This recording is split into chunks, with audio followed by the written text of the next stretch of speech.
This is what we doing while we do it, baby. We rollin'!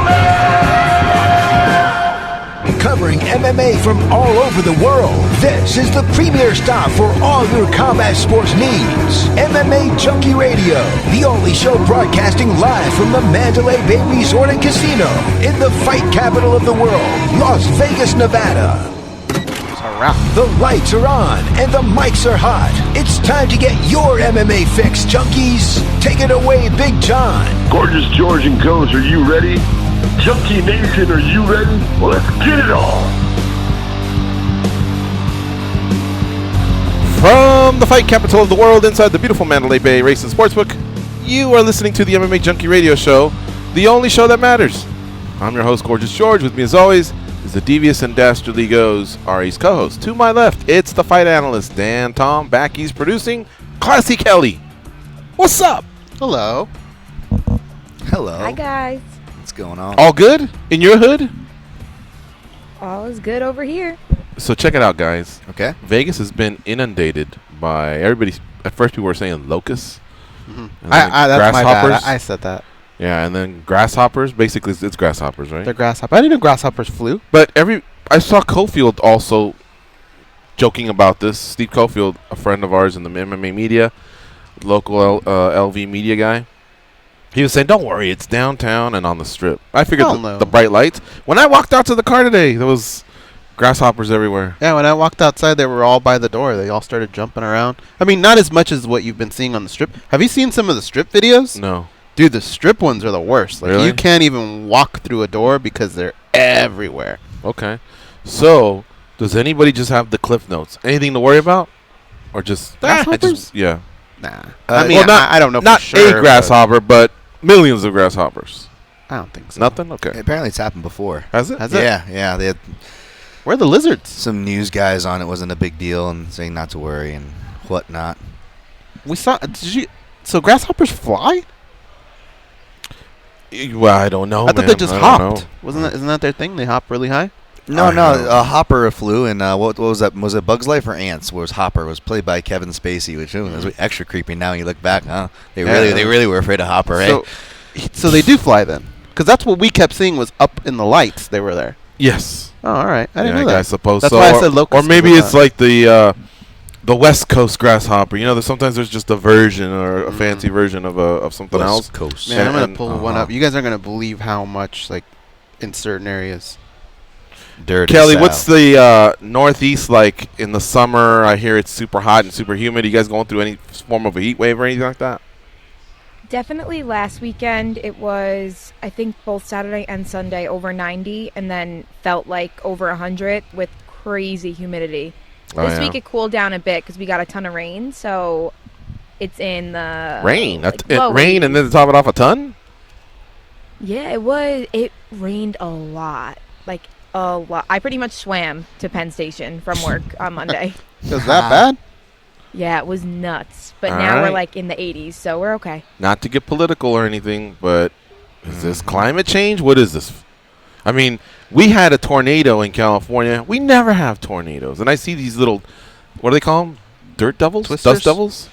Sidewinders? Something like that. Here in Vegas, I've seen a couple of those. But then the extreme heat. I've driven through one when I had the convertible. Yeah. And it hurt. It didn't look like it would mess anything up, but there's so many little rocks and stuff that hit me in the face. Yeah. It was horrible. What I read was anytime we have really extra moist or prolonged cooler springs, leading into early summer, that's what will happen. It'll force them south to north. And these ones apparently aren't from far away, and it's happened a few times before. I only watched like two things.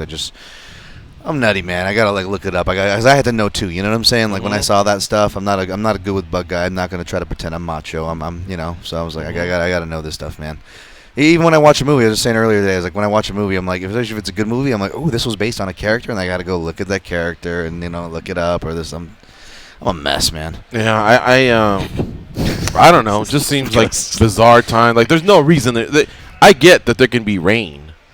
But she just said a lot of rain. You know what I mean? And California also, like, rain stops. Sometimes they say April showers and sometimes like a June gloom or whatever. But I've noticed that the weather's just been a little bit weird the last few years, and I'm wondering if it's all attributed to everything that's happening. I think so. In It's the gotta North be, right? Pole and Look at ice this. caps melting. Yeah, I've seen something. And then look equivalent at to the that. ground. Oh my God! All that on the ground? Yeah, but Wow. you know how some of the casinos still have like the lights on the side? Yeah. They couldn't even walk through doors and stuff because it was just a big cloud of them. All right.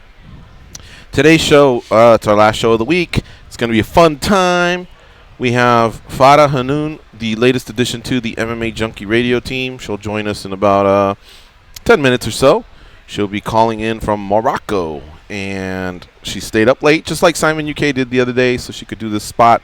So we'll talk to her, learn a little bit more about her, and I think that might be a good time to, if we have that, a quick moment. We weren't able to do it the other day, but maybe slide into the daily debate as well, which ties into fighters making weight, and it's that topic. But I can safely tell you that the fighters did make weight out in Canada. Main event for sure is good to go. Remember, it's a title fight, so Holloway and Edgar have to make 145 pounds on the dot. Any other featherweights or anyone else would get that 1 pound weight allowance, but they did have to go the all the way down to 145. So we're good to go there. Alex Volkanovski, which I didn't know about this. He was the backup. Remember, this is the dude that beat Jose Aldo in May, then almost lost his leg. Spent a few days in Chile, then got back to Australia, and we were wondering if it would be too quick of a turnaround for the October card in the stadium because of what he had gone through. Dude, this guy's ready to go in case one of the other guys, didn't make weight, and he flew all the way from Australia to make that happen. We'll tie all that into the daily debate, but that was simply amazing when I heard it. And it just goes to tell you how bad that guy wants to be a world champion. Now, we're hoping the plan is that the winner of Saturday night will fight Volkanovski in October on the same card as Israel Adesanya and Robert Whittaker, the stadium card in Melbourne, where they unify. But that's something that we'll touch on in just a bit. Holloway's last fight was at 155 pounds. He had to get down to 145 for this one, and everybody was watching, to see if this was going to be something that he would struggle with or not. But he got the job done. I mean, he is a consummate professional. He did have one event where they actually pulled him from competition, but Which we never ever really got a 100% explanation, right? it doesn't appear so, because didn't they run tests on him and still couldn't live nobody that way, could find you? Yep. Not knowing what the hell that was? I probably would have attributed to his body just shut down because of the stressors, that one can just go through. I've heard that plenty of times, and if it's just not your week, it's not your week, and that's what happened. We all held it against him. How's he going to look against Ortega? Man, he looked great against Ortega. You know what I mean? How's he going to look when he comes down from 155? Well, we don't know. We'll know that tomorrow, but at least he made weight. So far, that fight is a go. And don't forget, tomorrow night, Goz and I will be on the Sportscaster. So we are going to be doing a watch-along with you all for UFC 240. You can go to sportscaster.com/MMA Junkie and catch us at 10 p.m. Eastern, 7 p.m. Pacific to enjoy the fights along with you guys. I think I'm going to drink. Oh, yeah? Maybe a shot for every finish. Ooh, okay. Yeah, that works. Now, on today's show, Ben Saunders will join us here in studio. Long-time UFC welterweight, but he's been around Bellator and many promotions. He's just been in the sport of MMA for a good 15 years. He'll join us here in studio and hang out with us, and we're going to, I think, take more of our time breaking down this card rather than some of those rush jobs that we've done in the past. So we got some odds sheets from here, courtesy of the MGM Resorts. I also have bestfightodds.com up here so we can reference some of the ups and downs of the line movement. These sheets just have the line, but over here it tells us a little bit of the history of which way the fight is going, upwards or downwards. So we'll have fun with Ben and, break all that down. Farah will join us shortly as well. And then we'll talk to Ricardo Lamas. Remember him? He fought at UFC 238 in Chicago, Illinois. And he was on the losing end. He got his jaw broken, too, by Calvin Kattar. And we'll catch up with him. I'm not joking here. Now he can talk and eat because he had to have the jaw wired. Yeah, so Cub had that too, remember? Right. So he is not out of the woods yet. I mean, I think he still might have to have he has to have more follow-ups or whatever, and we're not going to talk about any potential fight yet, I imagine. I do know that he's not done with the sport, but still, I think we've had him on long enough, and he's such a veteran, and we're going to talk to him and just see what his state of mind is after all these years and after such a serious injury like that. Yes, go ahead. No, go ahead. Speaking of injuries, you guys see Thiago Santos here in Vegas? The knee? Both knees. Yeah, he says he's in agony, man. He says he's been in a lot of pain. He can barely sleep, and it reminded me of when I messed up my knee, and I had pain for about a good day or so, but the meds helped. Mm-hmm. Now, granted, I don't know. I mean, how early is this guy on the rehab? Like, I had to wait a good 2 weeks before they did anything.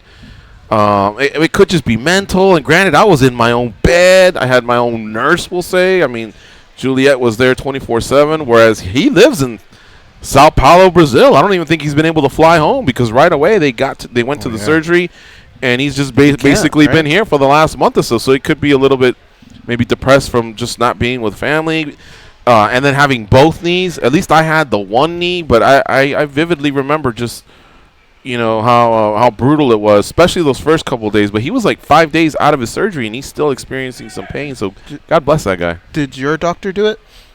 I don't know. That's a good question. No, I think right? I think it got done in L.A. Oh, did it? I think I heard that it got done in L.A. Yeah. And then my other question was going to be, is the beef finally going to get squashed with Ben today? It's funny because I'm going to bring up the story. Uh-huh. But it has not been beef for so long because he's always been so cool on the show. I'll just bring up the story, and I'm sure hopefully we'll get a kick out of it. But, yeah, the first interaction I had with Ben, and, again, it wasn't really beef. It was beef on my side. It was just like, say what? You know what I mean? And when I tell the story, hopefully you guys will get a kick out of it because that story's at least 10 years old from our early days of doing we were still Tag Radio, right? Maybe. Because so was Trig. Yeah. But that story you wanted to tell that day, and then he said, "No, I'll save it for when he's when here." You're in studio, yeah. So and literally he's been cool ever since. I think ever since I've known him, yeah. So you know him; he's always got that big old killer bee smile on his face. Well, we'll be good. That's our show for today. And if you want to call in and participate at any point, it's 877-FIGHT-93. 877-344-4893. All right, so let's get this break out of the way. And when we come back, we'll talk to Farah Hannoun, the latest edition of MMA Junkie's editorial staff. Stay close. We'll be right back.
fighting style is described as fluffy, but their radio style is on point. Here are George Goes and Dan.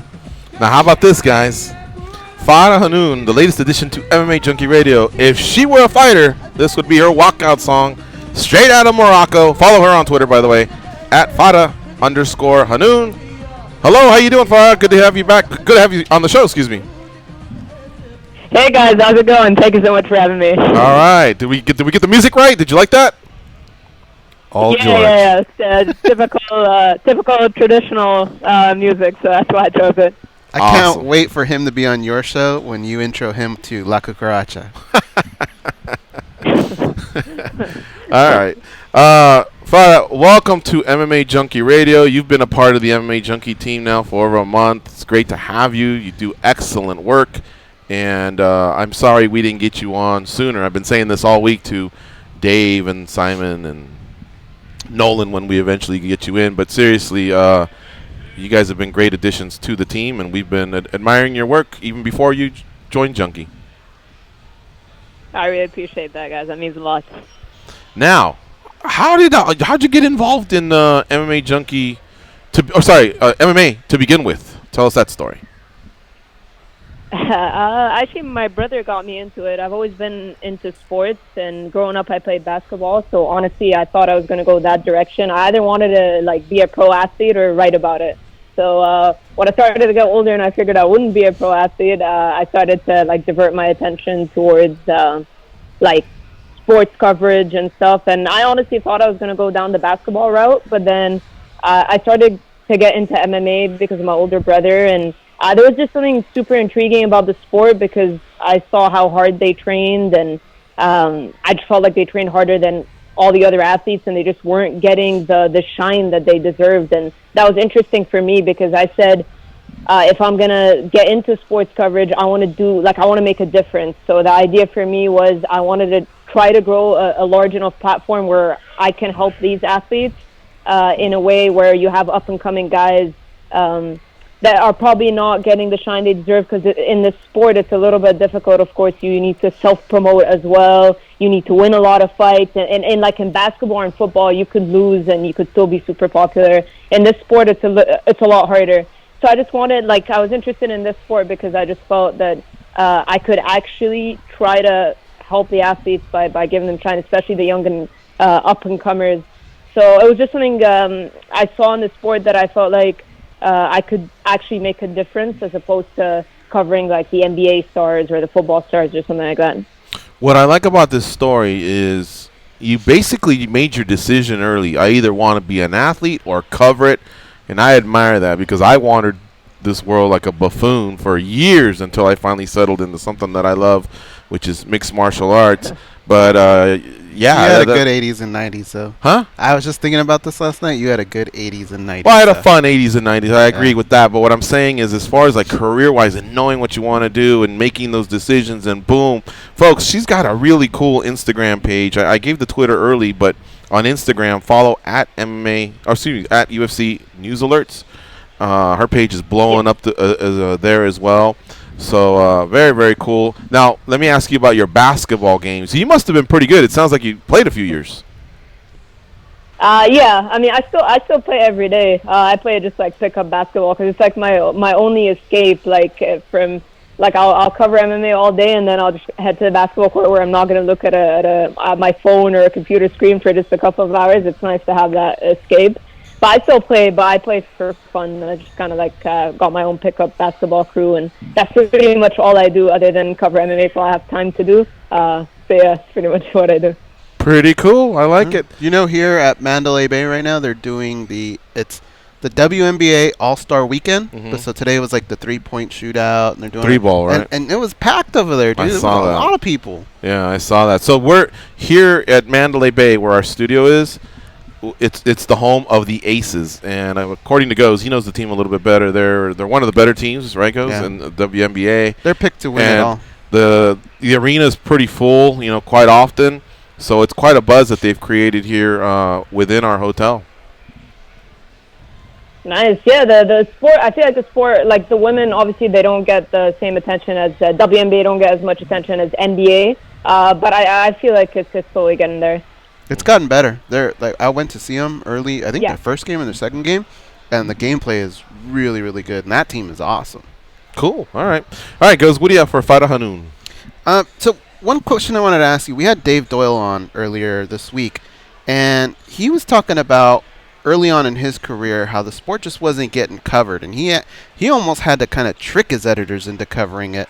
What about in your neck of the woods? Like, how does the sport get covered on the local scene? Like, will it pop up in magazines? Will it pop up in the newspaper, on the news? Do they hear much about it? Barely, to be honest. That was one of the biggest challenges for me covering MMA, was because there wasn't that large of an interest. There isn't much of a local scene. So I live in Egypt. Right now I'm in Morocco, but in general, there isn't much of a local scene to begin with.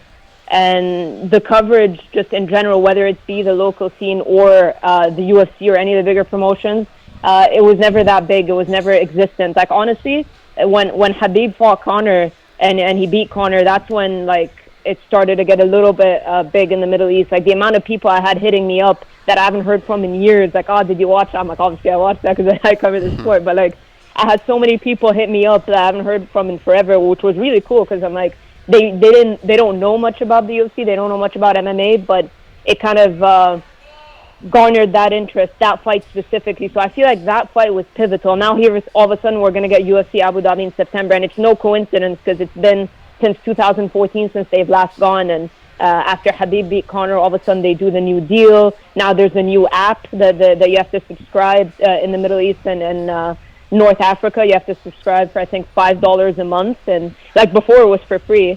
So they're changing things because they're realizing that there's more interest towards the sport. But when I started covering it about 5 years ago, it was really challenging because in a weird way I was like in my own world. Like I'd cover the UFC and stuff, but I had no one to talk to about it. No one to like, did you see the fights last night? Nothing like that at all, which is why my Instagram page helped me out a lot, because I kind of created this little network where I was able to form relationship with different fighters, managers, coaches, as well as diehard fans from all over the world. But for me back home, like, there just wasn't that interest at all about the sport, so I never had anyone to talk to about it or any really fellow journalists around me. So that was kind of one of the big challenges for me covering the sport, is just because I didn't really have anybody around me to show me the ropes, if that makes any sense. So I just kind of had to figure it out myself, like trial and error kind of thing, and see what works and try to network through social media. Can you point to a specific moment or a specific fight where you just kind of turned that corner and said, this is for me? Like covering MMA? Yeah. Like, is there one that just won you over an event or a fight? I remember, honestly, like, the first time I started watching, like, actual, like, press conferences build up to the fights as opposed to just watching the fight was when Silva fought Sonnen. I remember my cousin coming to me with tons of, like, press conference footage and interviews and stuff like that, and he was showing me kind of the build-up, because when I watch a sport, whether it be basketball, football, or whatever, I always watch everything around it, not just the game. Like, I get really into it, the stats and everything. And that was kind of the first time that honestly, that I started to realize there's a lot to it, to the sport. And I was so into that fight. Like, before, that was the first time I watched the build-up of a fight, and I was actually really anticipating the fight as opposed to watching a random event that I had done many times in the past. So I think that was, like, kind of the turning point. Like, okay, this sport is really interesting, and especially the way the fight ended with Silva and Sonnen, like the triangle choke in the 5th round and everything. So I feel like that was the point where I started to cover the sport entirely, or kind of realized that there's so much more that goes into the sport than the fight itself. Our guest is Farah Hannoun, the latest addition to the editorial staff here at MMA Junkie. And let me turn it over to the fight analyst, Dan Tom. Dan, what do you have for Farah? I was going to touch on a lot of the same things Goz did, so I just want to add really quick that it was super impressive as far as finding kind of a bridge, so to speak, and finding kind of your own voice. And I know, obviously our managing editor Simon sung these similar praises, but they're very true, and I think it's a good example that many people that, and I'm sure you've experienced it too, as far as people, reaching out maybe in your, DMs or messages, saying, hey, how do I break into, being a journalist or reporting, or how did you get your start, Farah? Did you get those questions, and do you kind of point to a similar example as far as just trying to find your own bridge and voice? Oh yeah, for sure. I still get them to this day. I think a lot of people never really knew, because for a very long time I was like hidden behind that UFC account on Instagram, that updates page I had. Yeah. I wasn't like, I was kind of afraid to put myself as Farah. Like, I didn't know when the transition points, like when I should make that transition point. So for the longest time I'd get like dude and bro and people saying I'm in California. Like I remember, like Alan Doban said it best. I remember he was so shocked because like I set up an interview, and it took me a while to do phone interviews as well. Like I was doing via email a lot because I was super intimidated, and then eventually I transitioned to doing call interviews. But I remember Alan Doban was so shocked. He's like, "What?" He's like, "I thought you were a dude in California."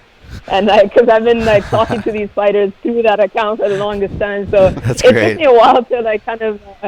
To put myself out there. I just didn't know, and I don't know if there was a specific moment where I felt like I wanted to, but like I just started doing these Instagram live videos, and everyone's reaction was like complete shock, like to see that I'm a girl and I'm based in the Middle East. So it was interesting. It was a little tough because I'd get a lot of like negative or comments or whatnot, but I got through it eventually just because I kept doing it, and again I'm like, the bad comments are going to come anyway.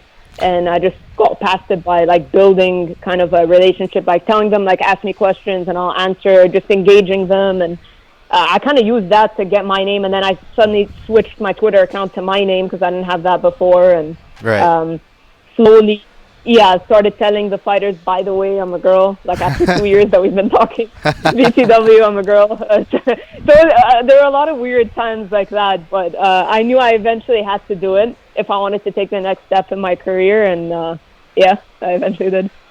Well, I'm glad you did, and I definitely hope we hear from you more. I will make sure we'll get you. And don't be shy if you want a certain call, intro music. And don't feel bad what George gave you, because let's be honest, he tried to play me on with a gong before, and no, I'm just kidding, George. That was the breakdown segments. No, just kidding. But much respect, and I didn't know about the basketball thing either. As my last add-on here is like, because these guys know I talk their heads off, but maybe in a different way. But I came from basketball to MMA in a way different way, I guess, and nothing meaningful, but I always appreciate that bridge there, so that was cool.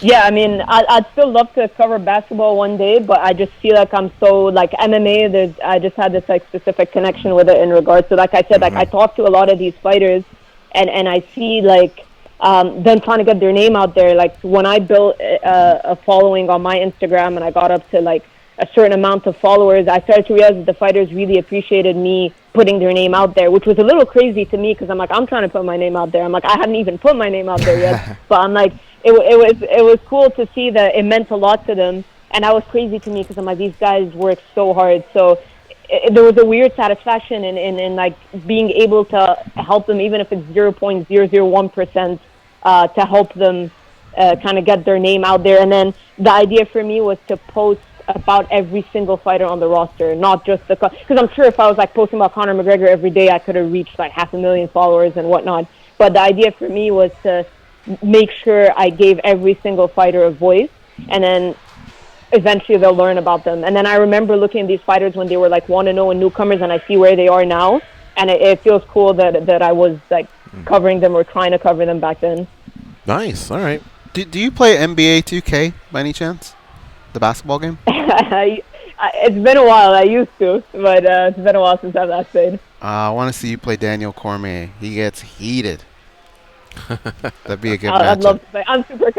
I'm super competitive, so I'd love to play him. This is going so well. I'm just going to leave it at that. We're going to do the daily debate in just a second, but part of me wants to ask her who her NBA team is, but, oh, man, if she says the wrong team, it's going to go in a bad direction. But then if she were to say the magical name, then it could be the greatest interview ever. But I think right now I'm just going to leave it a mystery because the odds are against us. There's 30-some teams. I think we got a good chance. Really? Yeah.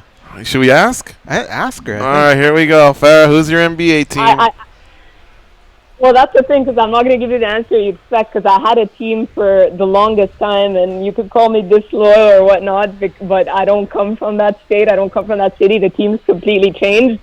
So for me, for like 10 plus years, I was a diehard Phoenix Suns fan. Like, Steve Nash was like one of my idols. Yeah. I modeled my game around Steve Nash. I used to watch videos of him shoot because he wasn't the most athletic or fast guy, and neither am I. So I kind of used like his skill and his ability, and I just enjoyed the way he used his IQ and stuff like that. So I was like a diehard Suns fan for like 10 plus years, and then when the team completely got dissembled, there are a few teams that I like, and now the NBA has just become such a circus, like with all the trades as well.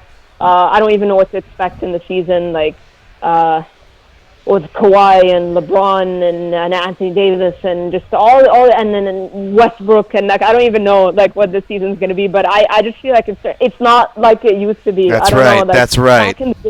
That's right. Preach. Sorry. Preach. See, like, yeah, like the Pistons, the Spurs, like hard fought battles.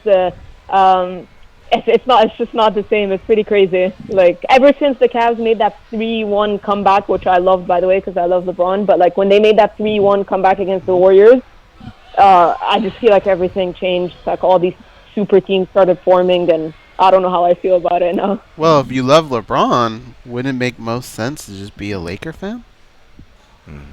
See, that's weird because the Lakers like used to be the biggest rivals for the Suns for a while, so it's weird all of a sudden be a Lakers fan. But yeah, I guess.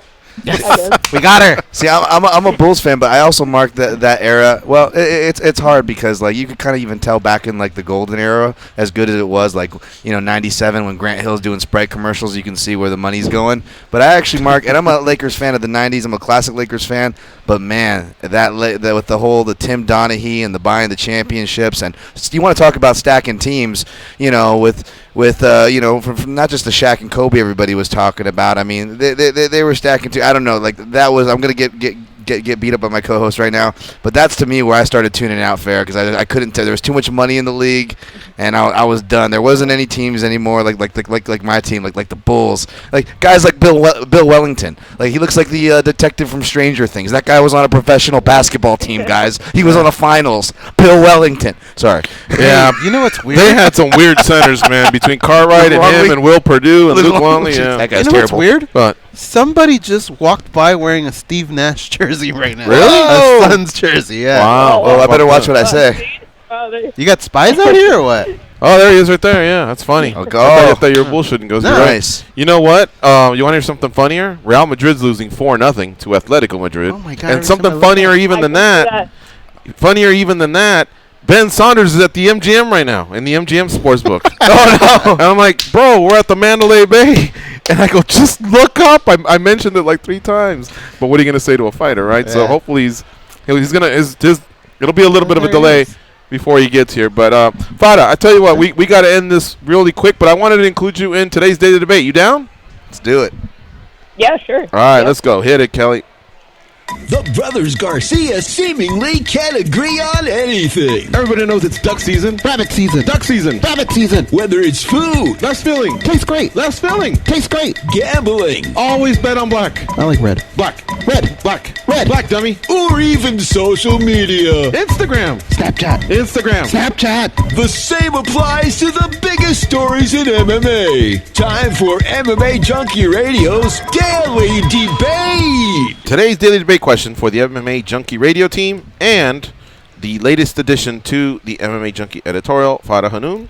When it comes to having a fighter on standby for the main event, like Alex Volkanovski at UFC 240, do you like it or dislike it? But obviously, we want you to expand your thoughts. Leadoff goes. I love it. So Okay. long as the fighter can make it in a healthy way, doesn't feel panicked. They're given. I don't even care that they don't let you know ahead of time. Like I just found out about this. He's got to So- prepare for 2 fighters. Yeah, I know that's pretty He's crazy. got to go through a weight cut. As He long had as to he fly gets all the way paid from Australia. the show money, which hopefully for everyone is pretty decent at that point if they're asking to put you in that situation.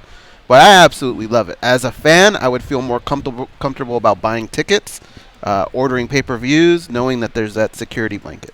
All right, how about you, Dan?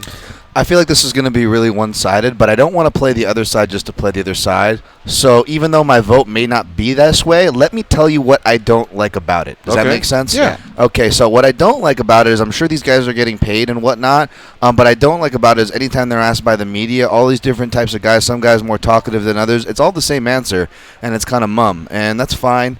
I'm hoping that means that they made a good deal with the UFC, but you wonder, are these guys really getting compensated too? The guys that are having to do this are usually guys like the Jacares of the world, or who else has done this before? Like guys who Volkanovski, or guys who like Kamaru Usman, guys who've been on like long winning streaks, who probably should have got the title shot sooner than they did, or in Jacare's case, it didn't come at all when it probably could have came a couple times in his career, right? Let's be honest here. And that's what I don't like, too. It's the good guys. It's the guys having to go through the winning streaks are the ones that are having to do this. And kind of like how you can't just get into the UFC anymore. It's either Contender Series, we don't really have Tough anymore, or it's pretty much even from Contender Series, it's short notice things. Well, that's for guys coming into it. On the other side, guys trying to get to the championships, it feels like they have to do these things for the UFC as far as stepping in there. And Volkanovski in particular, here's what I don't like, because that kind of muddies up the timeline and the whole reason why they said, hey, let's go with Frankie. Volkanovski's not going to be ready anyways, right? Wasn't that what we were told by the officials? But then if Volkanovski wasn't going to be ready, how is he proposed to be the backup here? Now, it's good they need a backup here, especially for as light of a card like this is. Hopefully it's not a trend, but sadly that's a whole nother oversaturation argument. That's what I don't like about this. All right, how about you, Farah?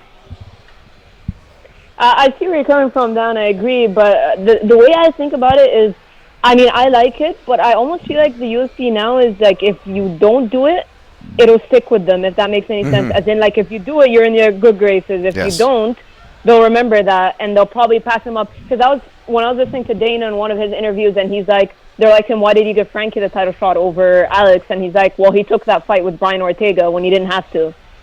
So I feel like those things like stick with the UFC. And I feel like sometimes the fighters feel a certain pressure to have to do these things to stay in their good graces, because if they don't, then they can be passed up. Because all of a sudden now we're seeing interim champions being passed up for title shots. It's a little different this day and age with who gets what. So I feel like, of course, it's great for the fans, because in a card like this, which isn't the strongest pay-per-view, if something were to happen to... And I'm thinking about the Abu Dhabi card as well, because that's another card that isn't the strongest. And I'm wondering if... I mean, Paul Felder spoke on the show saying that he wants to make 155 on the dot, so should something happen. Right. And that's, for me, at least, because he's got to fight. Anyway, he's going to do the cut. He's probably just going to cut an extra pound if he was going to make 156.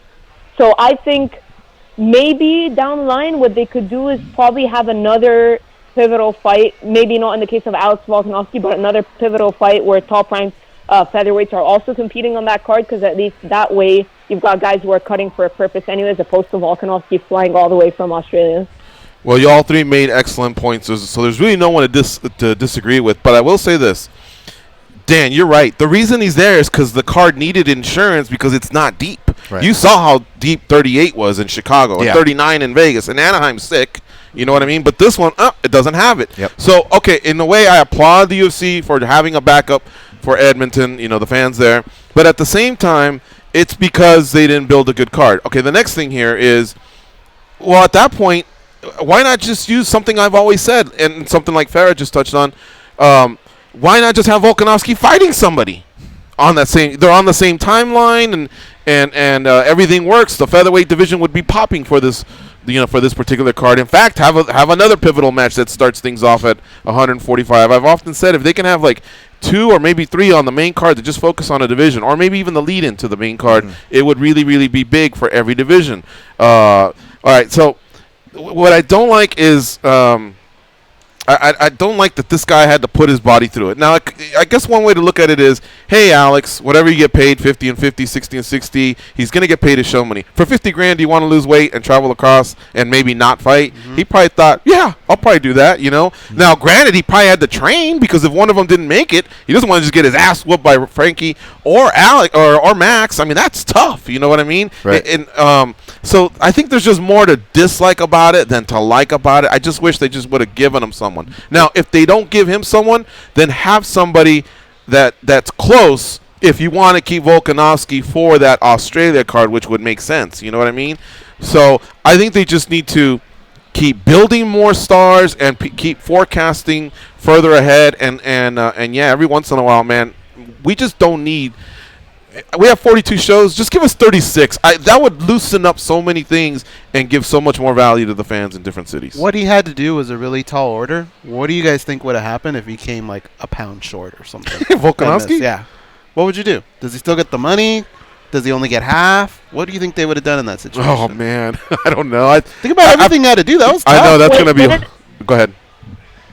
Didn't that happen with Renato Moicano? Yep. When he came in as a backup and he didn't make the weight. Didn't he get paid anyway, or am I mistaken? Yeah, that's what I remember. The whole I'll bring thing? that up Wow, too. Yeah, I don't remember that one. The Okay. whole Yeah. thing? Yeah, I guess it's Wow. the effort that he made or what, but this dude traveled 38 hours. Yeah, It was man. a mess. Anyway, all right, that was fun. Father, thank you so much for the time. Again, welcome to the MMA Junkie family. We, as long as you're okay with staying awake, hopefully we can have you on a lot more often. You calling in from Morocco. Absolutely. Thank you so much for having me, guys. Really appreciate it. All right, take care. Have a nice weekend. All right, folks, that was Farah Hannoun, and we are going to take a break now. When we come back, we'll start digging a little bit into some of the news. I'm reshuffling a little bit of the game plan that we discussed earlier. Ben Saunders is going to come by, and so we'll shift up some of the UFC 240 previews. So when he gets here, he can participate. It's MMA Junkie Radio on Fight Nation, channel 156. Stay close.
Good, you're still here. The boys were just getting warmed up. Now the real show begins. Take it away, boys.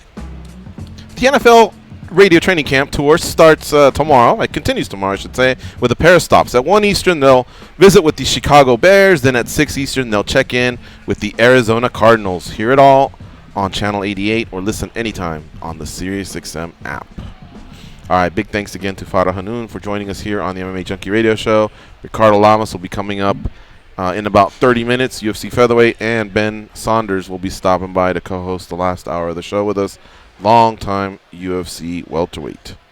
Now, folks, we reshuffling a little bit of what we originally wanted to do just to kind of accommodate the time that we'll have with Ben. So, my man Dan Tom, he also is the producer and star of the Protect Your Neck podcast. His latest, he's the main star. It's like a guy announcing himself. Sorry, go ahead. He's dropped his latest podcast episode. It's the Protect Your Neck podcast. Subscribe on iTunes, and he covers these cards. Basically every weekend, so you can almost count on them for 52 weeks of the year. And the latest is UFC 240. He goes very in depth there. And then he also makes it very convenient for any of you towards the very end. And he does very well with this. You're a pro. He's very, very well respected in our industry. I hear from a lot of fighters and a lot of the analysts out there that they really enjoy his work. So check it out. And also give him a review. Those really, really help us out. I noticed that we've gotten quite a few every time I say that about Dan. We've gotten a few. So check out Dan's. Give him a review. It helps a lot with the algorithm. And obviously 5 stars is quite welcomed. Too kind, man. Too kind. Yeah. Now, we're going to do a little bit of the main card when Ben gets here. But let's start on the undercard, Dan. I'm going to go backwards. Hakeem Dawodu versus Yoshinori Horii. Is there anything there that you think is worth placing a bet? In other words, is Dawodu as close as you can to a lock, or is Horii a tough matchup for him where we might want to look at these plus 320 odds on the dog, minus 400 on the favorite? Without even looking at Horii, I knew that you got to stay away from the chalk here. That's too high of a price for Dawodu. Mm-hmm. You know, we've seen him kind of level out and just kind of go to decisions with guys on the higher level, and that's not even including when he got to the UFC. Even, and no slight, we've had him on the show. Very underrated fighter Steve Seiler back in the PFL or WSOF, I believe, back when he fought there. Even then was kind of having trouble. More importantly, I'm glad you started off with this one, George, because there's only one dog play that I really like on this one, and it's this fight. You could bet it based on value alone because it shouldn't be that wide, but when I looked at this Horii kid, you know, very few times, you know, this is unspoken kind of it's unspoken almost, not racism, but kind of, you know, race slang that commentators tend to use, and they tend to call certain guys explosive. Those guys aren't Asian guys for the most part. I'm Asian, by the way, for people worried where Dan's going with this. Yoshinori Horii is one of the few, you know, dudes you can be like, dude, this guy's explosive, okay? Mm-hmm. I love it because we don't get that label enough. We get unassuming. That's what they call us. You know, Do Ho Choi. Even Do Ho Choi, he's icing dudes. What do they say when he's walking out the ring? Oh, he's so unassuming. Like that's what we get. Thanks, guys. Anyways, Yoshinori Horii though, he's like a Song Yadong, you know, who's a featherweight, really athletic. Except this guy's more of a bantamweight. He's fighting at featherweight though. He probably could cut to bantamweight. A lot of those Japanese guys don't cut weight, but this guy's super powerful. He ices dudes like barely touching him out of the clinch. He's going to have a speed advantage. He's going to have just as much knockout power as Dawodu, which is crazy because Dawodu's a big 145er. By the way, so big, he was the last guy to weigh in by over an hour, just beating the time limit by 50. He didn't look too good. He looked really happy just to make 146. He was acting, you know, it was a win for him because, you know, it must have been a hard cut. Not that that means anything, guys. Even if he came out looking great, like I said on my podcast, I actually would still be throwing a shot, which I did, by the way, on Yoshinori Horii. I like his skill set a lot. He also can, you know, grapple pretty well. And as long as he doesn't get iced, because he's been knocked out before by Issei Tamura. People are like, oh, Issei Tamura, he got knocked out twice in the UFC. Okay, that was, what was it, Rafael Suntown, TJ Dillashaw? Yeah, those aged pretty darn well. And aside from that, he's looked really good. at Pancrase going up to 145. That is Isai Tamura winning a bunch of fights in a row. And this guy, Hody, man, he's like only 23 years old. You're going to get that first L, right? The first loss time. That always happens. And if you look at the shot, it was the perfect shot. It should have put him out. And he actually, Isai Tamura had to actually hit him with 5 others, and he was still actually came back, hurt Tamura amongst that flurry. But the ref thankfully stopped it, which was a good thing, especially with what we've seen in boxing. Let's save these young guys. But yeah, this dude, even though that one KO loss, it's a respectable KO loss, if that makes sense. Sorry, long-winded, but that's my play. That's one of my only plays on this card. The last 2 weeks, the biggest dogs have been winning? Oh, yeah, totally. And upsetting? Again, for value like alone. Trend. Yeah. MMA is just so tough to call, man. And I'm telling you, if you see something that, whether it's a matchup, maybe somebody struggles against southpaws or whatever, I'm telling you, you look at these and you're like licking your chops, you know what I mean? As long as the other person does have paths to victory. So that's why I should never see that big of a favorite in mixed martial arts, because like in other sports, they don't have very many. There's not very many sports that have that one play that's just gonna.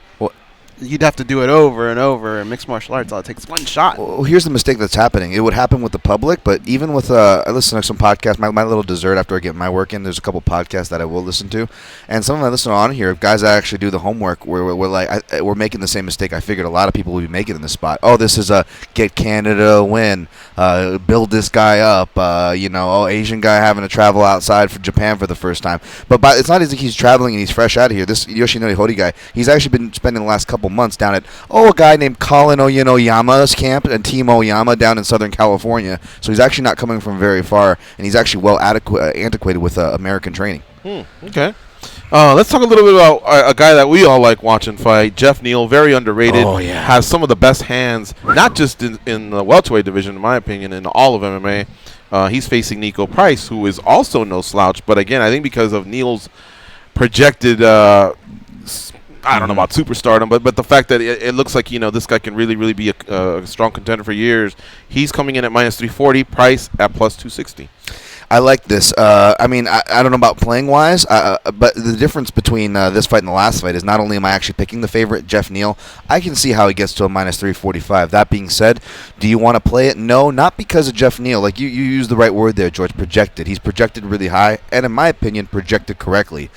But Nico Price is a guy you don't want to bet as a favorite, but he is your quintessential underdog. Nico Price shows up.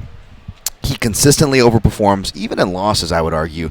Maybe minus the Al Hassan loss. He just got cold in a bad exchange. But he's worked a lot on his boxing. That's going to be something to look forward. But I just don't see how he wins the fight outside of a freak thing. And I said that before, when he's went against one of my other favorite southpaws in Tim Means, and Tim Means was piecing him up like I thought he would, and then he thinks he has him hurt, and then boom, first guy to stop Tim Means, like for real stop him. So I'm done counting out Nico Price. So I don't know if I'm going to bet against him, George, but I'll pick Neal. He's tough, man. He's tough, and let me say this about Neal. See how Leon Edwards is now popping because he just got over on RDA, even though he also has wins over Cowboy and a few Gunner, I think. Oh yeah, he should have been popping before, but now he's got that 8. I think Jeff Neal might be in that position. But I don't want to jump too far ahead because this division is stacked. But I've just really, really enjoyed watching him fight. You don't think it's weird that fight's so low on the card? Did you? No, I was going to say it's your main card because it's on our staff picks. I was going to ask who you guys picked. Is it? Yeah, this thing's listing it kind of all over the place. Yeah. This was on our staff picks. You guys remember who you guys sided with this one? I'm not putting you on the spot. I went with Neal, yeah. I don't remember who I did. Let me look then. I don't blame you. A lot of people took Price on the staff, by the way, guys. I know they posted up now, so. But yeah, that's my. I don't blame anybody taking that shot on Price, but that's the dogger pass from a betting perspective. But I'm picking Neal here. This is the exact kind of fighter I picked to pick against Nico Price. But the problem is that was the exact kind of fighter I picked to beat him last time, and we saw it happen. I want to give a shout out to Clay and Kim from Louisiana. Yeah. They stopped by the studio yesterday. They are longtime listeners of our show. He also told me he's a fan of the Luke Thomas show. He loves SiriusXM Fight Nation channel 156. And little did I know that Clay was actually outside the studio for a while. And folks, like we've mentioned before, you're more than welcome to stop by the studio and hang out with us. So just pop on in. That's why the door's open. But hopefully they have a nice vacation. I think it was their first time in Vegas. Yeah. Yeah. They had to get away from the 4 kids. All right, folks, it's just a 60-minute break. 60-second break. We'll be right back. We'll keep discussing UFC 240.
Pack a knuckle sandwich and some punch. The boys are about to break down the latest in MMA news. Here are George, Goes, and Dan.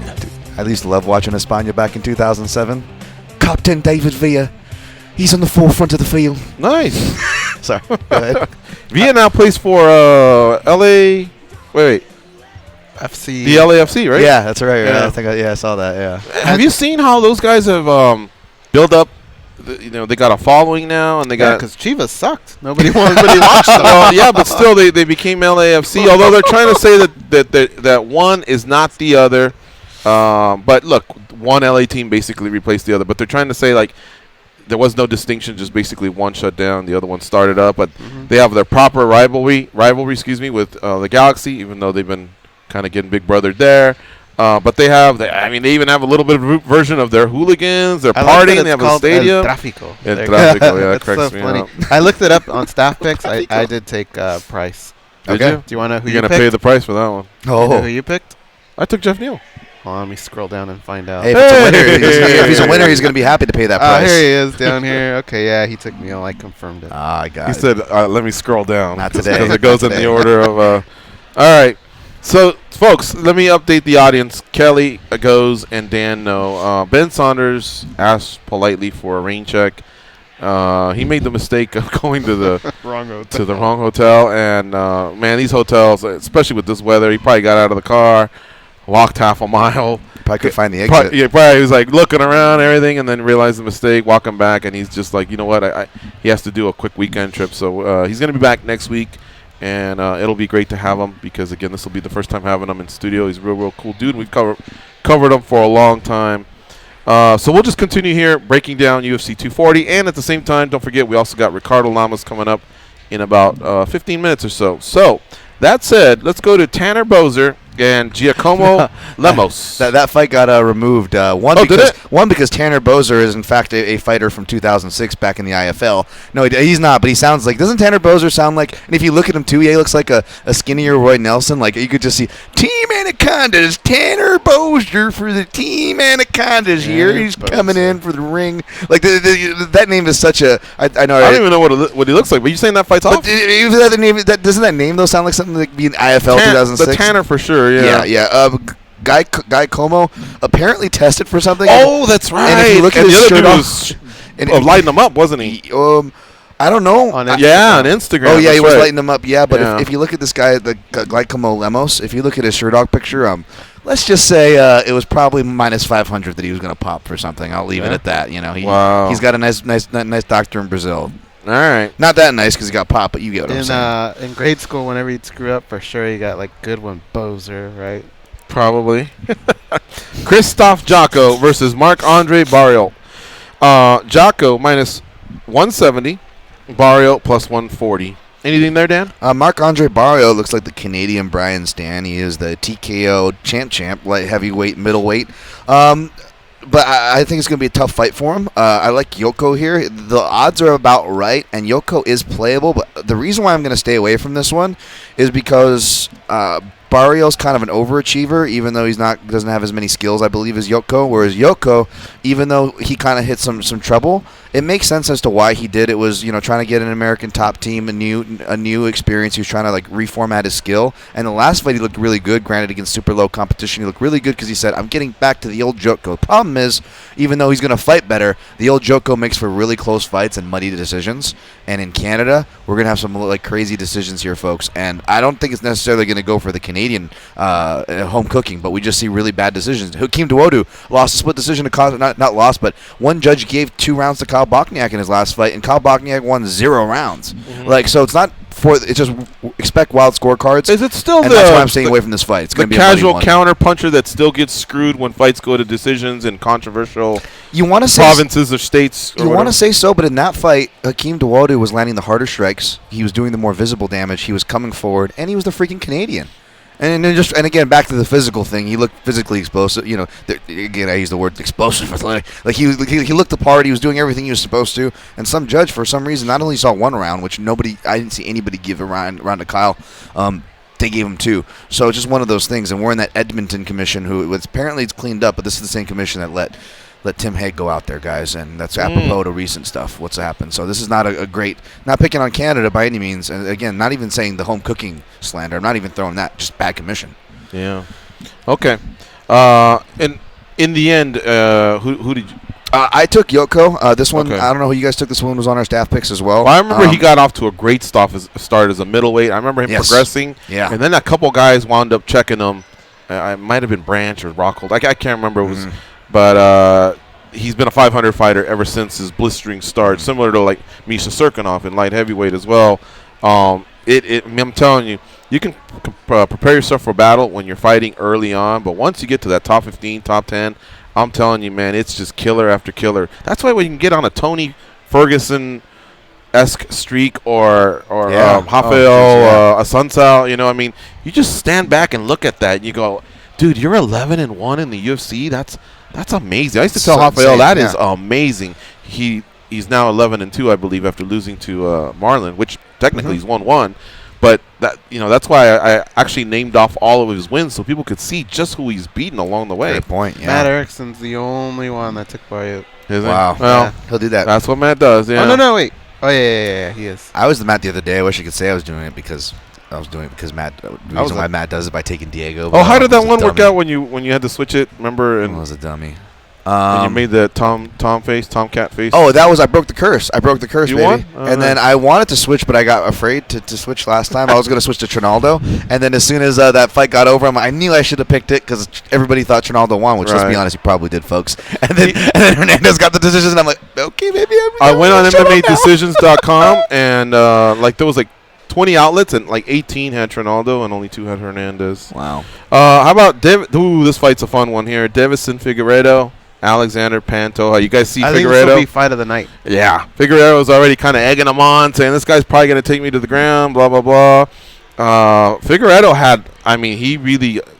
I thought he was going to be the next star for Brazil about a year and a half ago. I remember we were talking to Fernanda Prates when she was with us. And he got stopped by Jussier. You know what I mean? His cardio tank ran out a little bit. I mean, he's obviously well put together and everything. But dare you say maybe he was broken? Because he was one of those guys that was just steamrolling everybody. But he had speed, power, athleticism, everything. And look, if he tightens a few things up, tightens the screws, a couple tweaks here, I'm telling you, he could still be a world champ. But I thought he was going to follow suit of what Aldo had done, a few years ago in the WEC leading into his UFC career.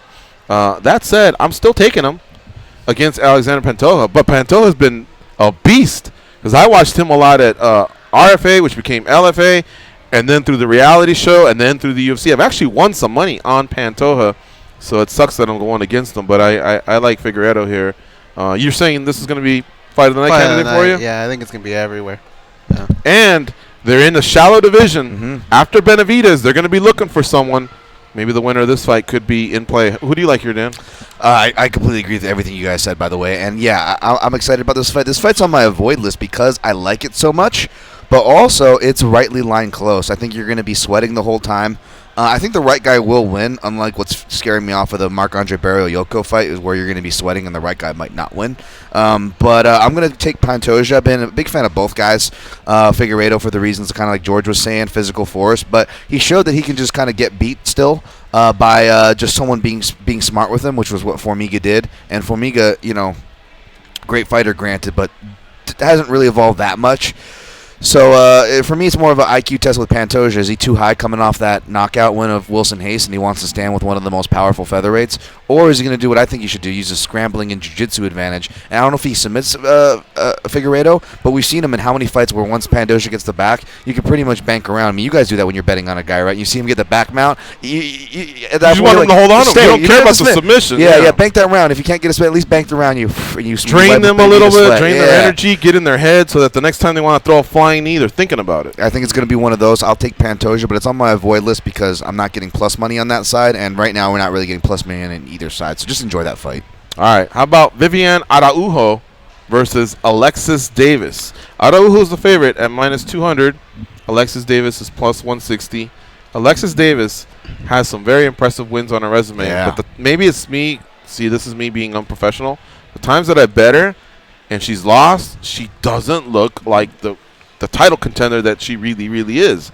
I've kind of had a similar relationship betting on her that Goes has with Cowboy. I just can't get it right. Me too. I was just about to say she's like the female Cowboy for me. A little never bit. ever get it right. I believe Araujo is going to win the fight. But like I said, this young lady has seen it all and fought a lot of good fighters. So I want to ask Dan, does she have the skill set to neutralize Araujo in any way, and can we possibly take advantage at plus 160 as an underdog?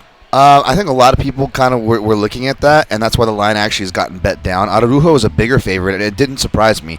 I'm picking Araujo, and I'm going to stay away unless people keep putting money on Alexis Davis as a dog. I mean, you look at it like, okay, the girl who kicked, you can shout out to my man Dan Levy. He said, the girl who knocked out Amanda Nunes is an underdog to the girl who knocked out Talita Bernardo. When you frame it like that, it's like, holy crap, why am I not playing that? But you look at Alexis Davis, man, and I like her, and she's training at CSA, which is a great camp. They're doing great things. Shouts to them from Cejudo to helping the alpha male guys improve their striking. This would be Schnell's visiting. Yeah, this would be your second, Jessica Rose Clark. This would be your second or third camp there. But let's put it this way: there's some gifts going around of her striking exchanges with Cindy Dandois. Oh, I know. And also just not even that. Like, look at their face. Like, she's right up there with Lena Landsberg for like girls who just look messed up, win or lose after they poor Lena Landsberg looks like the Elephant Man after every fight. I mean, she's a pretty woman. I'm not trying to be disrespectful by saying that. She's a fighter, and and some fighters don't wear a lot of damage. That's a fact, and she's just one of those fighters. And Alexis Davis is also that way too. Her face looks. Whether the scorecard's getting read for her or not, and against a girl who's just lighting people up. I know she's in a career strawweight, but I think she outgrew it, so that's why she's only going back down to flyweight as opposed to, back down to strawweight compared to her last fight, which was at bantamweight. But, dude, she can knock girls out, whether they're 115 or 135 in the third round. I don't see her getting tired. She's got really good jiu-jitsu chops. I like the way this girl moves. I think she has better wrestling than Alexis Davis, too, which would compensate for the size and strength. I think it's going to... I'm rooting for Alexis, but I think it's going to look ugly here. I think this girl's going to piece her up bad. I love Alexis Davis's camp. I know. It just, I don't know. It's always so hot and cold with her, Right. Now, real quick, because we got to go to commercial to get Rick on. There's another girl that doesn't wear damage well, but she's a great fighter. It's Claudia Gadelha. That's not what I wanted to talk about, though. Did you see her recent comments about Jessica Andrade? She just shouldn't be in the division because she's too strong. Oh. Now, she did it without hinting, which I believe she's done in the past, but not this time, that maybe Jessica's enhanced or whatever. So it wasn't like that. But still, I just didn't understand that logic. I was wondering if you guys caught that, and I was like, well, no, there's just nothing you can do. That's just her, you know what I mean? And she's been beaten. It's a bad look. She's been beaten. Joanna beat her. So I don't know. I'd love to have her on the show to see if she can expand. Yeah, it's true. Others have said that about her. But all right. Well, maybe we'll spend a little bit more time on that one later. She's a local here in Vegas, and I'd love to have her here in studio to see what all that's about. But that was just really an unusual take.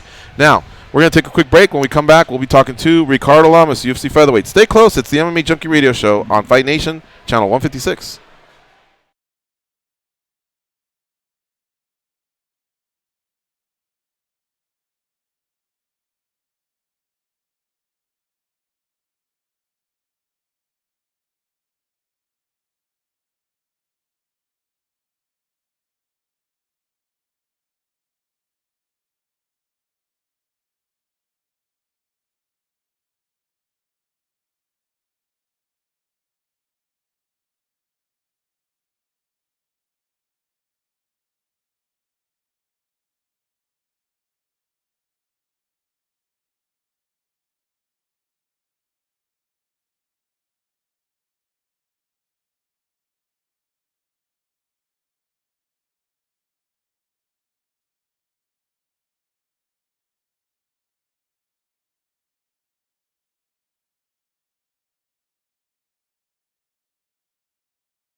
Put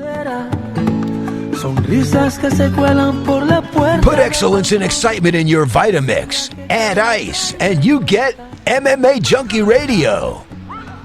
All right, joining us now on the hotline is one of my favorites, UFC featherweight Ricardo Lamas. He's been doing this thing for about a dozen years between the WEC and the UFC, and he joins us now on the hotline. What's up, Rick? How you doing? Yo, what's going on, guys? Not much, man. How you doing? How's your summer going so far? It's going good. You guys always got me hyped up when you play my entrance song when I come out here. It's like throwing shit around at my house. Nice. Well, we'll attribute that to our producer, Classy Kelly. She did her homework. Ricardo, yeah, like I say, like I've told you this many times, I mean, most of the time we're talking, it's always coming off a win. This time it's coming off a loss, but this one was a little bit more devastating because of the injury, and I guess we wanted to get an update. I think one thing the MMA media does get criticized from time to time, and I think rightfully so, is just it's always about winning. It's not. It's about a lot of stuff. And you're an OG, and I think, you know what I mean? I think, all due respect, I think we need to do a better job of catching up with fighters after every fight, regardless, because every single fight is its own identity, you know what I mean? And losses make fighters better, and from what I remember and what I've read, it doesn't appear like you're calling it quits, so I think this is just a bump in the road. Exactly, man. Yeah, I totally agree with you. Every fight is kind of just a story on this whole journey that we're all on, and each one is just important as the last and as the next. So it's good that you guys realize that, and you're one of the few good ones in the industry that I think really care about the fighters and have a good general interest in their health and well-being. So I appreciate you guys for that. Oh, thank you, sir. Thank you. So let's just get that part out of the way in terms of the injury itself. I think it was a broken jaw. Obviously, you're talking to us, but how long was that setback, and are you completely healed from that? I'm not completely healed, no. I have a follow-up with my surgeon August 8th. I have to get a CAT scan the day before on the 7th, so then he's going to take a look at those and, kind of see how my bones are healing in my jaw. And go from there. I've been training, obviously no contact, anything like that. And the beginning really sucked. After the surgery, it was just like a lot of pain, a lot of swelling. And obviously, you gotta stick to eating soft foods. I was lucky that I didn't have to get my jaw wired shut. They kind of gave me the option. And I was like, hell no, I don't want it shut. If you're going to give me the option, I want you guys to wire it shut. You guys know I'm a foodie at heart, so they told me I was supposed to stick to liquids and soft foods, although I was shoving pizza in my mouth like the day I got home from the hospital, which probably wasn't a good idea, but it was very thin crust pizza, and I was like tearing it off in little pieces and basically swallowing them whole, like pushing them in my mouth. And so that worked out well. Like an anaconda? Like, sort of, yeah. Huh. Swallow my food whole. Damn. Oh man, I mean, I can imagine what that is like, and whew, okay. I mean, I'm glad that at least the worst is over, and hopefully you'll get clearance soon. But do you want it, or do you just want time off? Like, where do you sit right now after this latest fight? I just want the jaw to be 100% completely healed, so that when I do go back to training, I don't re-injure anything or make it any worse. So as long as it's healed up and I can go back to 100% training and sparring again and being able to take hits on the jaw without feeling any excruciating pain or any looseness, because right now it's still in the two spots where it fractured. Even if I move my jaw in certain directions, like push my lower jaw forward or anything like that, I can feel where the fractures were. It just doesn't feel tightened up yet. So I just want it to be 100% healed, and then I'll get right back in the gym. Mm-hmm. Ricardo, can you hear us? Yeah, I can hear okay. you. I lost him there for just a second. Do you this actually is just tying in by coincidence, but do you have a good relationship with Eddie Wineland? I think he's a good guy. He's a cool guy. I've met him a few times.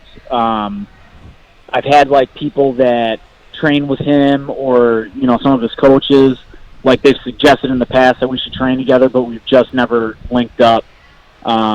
He's not too far away. He's over in Indiana, and we'd probably be able to meet halfway in between, and it'd be cool, but we just never made it happen yet. Oh, okay. I was asking because I don't know if I'm getting it confused, but it was like Chicago-based or maybe Iowa or something I had once heard. I just had wondered aloud with some MMA media members about why there isn't there's a strong team in Las Vegas, there's a strong team in Albuquerque, there's a strong team in Miami, or a few actually. But I was wondering why there isn't a Chicago-based team. And then somehow, this is 10 years ago, somebody had said, I asked about Wineland and Elkins and Lamas, and I thought I had heard that two of the three of you didn't get along or something. But here's why I ask, because we've had Eddie Wineland on the show many times, and he went through the broken jaws. And when we had him on the last time, I go, how long did it take you to be able to get past that? Because he said it was more like a mental thing. Like the jaw was good, but it was like a mental thing. So it was kind of like a twofold question. If maybe you could clear up that rumor, was one, which you did. Sounds like there isn't any tension there or anything. And two, if he's available to you, maybe him or other fighters that have gone through the same thing can talk to you about this. Yeah, that would be cool. Kind of get their perspective on it. They've gone through it. I feel like as of right now, I don't think I'm going to have too much of a mental problem getting over it.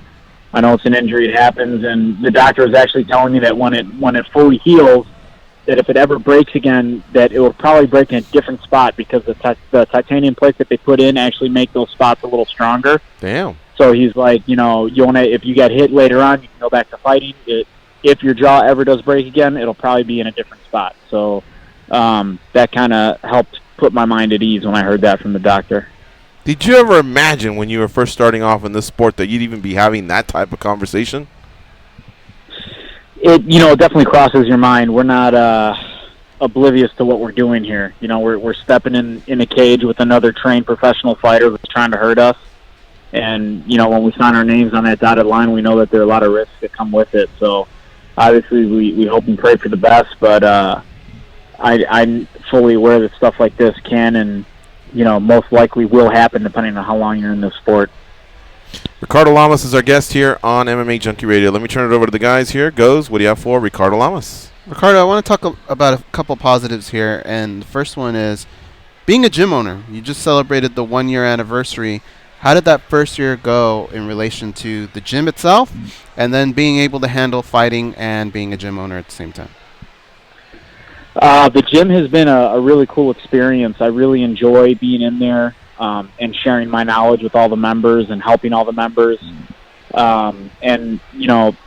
It would be really, really busy trying to balance fight life and trying to run the day-to-day at the gym. But luckily, I'm partnered up with some people that really have my best interest at heart and take care of everything when I have to focus on training for a fight. So one of my partners in the gym I've known for, going on almost 15 years now. We wrestled together in college. We were roommates. And we always talked about it, probably from our later college years, talking about what we do in the future and kind of talked about, it started out as, like a wrestling gym or a wrestling club, starting up something like that. But as I started my fight career, it kind of evolved into like a fight gym.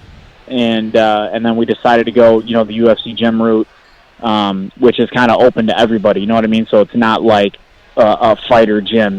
We have grandparents, parents, kids, and people who aspire to be fighters there also. So it's a gym for everyone. Ricardo, going forward, future camps, will the Blue Demon be part of any of these future camps? This kid, he's threatening legal action if I don't start paying him as my main sparring partner. Uh-huh. So I think I'm going to have to do something because he's wearing me out, man. I mean, you guys have I think I might go buy some of those melatonin chocolates to settle this kid down and make him pop those like Tic Tacs. I don't know what I'm going to do with this guy, but it's literally every day. As soon as he wakes up, he comes downstairs, he grabs his outfit, and then he goes and hides behind the sofa and changes into it, and then hops out as Blue Demon and is like, "Papi, let's wrestle." And I'm like, "Oh, Jesus Christ, not again." But I love it, man. I love the energy he has, and I love that he's already so passionate about, even though it's fake lucha libre wrestling, but he loves it. I take him to the gym. He's already done classes there, and he does really well in the classes, which really surprised me. So I think we have another professional athlete in the making here. I was just about to ask that, because when I saw that video, I kept thinking, like, man, these guys are so similar. Obviously, he's your son, but, like, would he even be that similar in following in your footsteps? But it seems like that could be a possibility then, huh?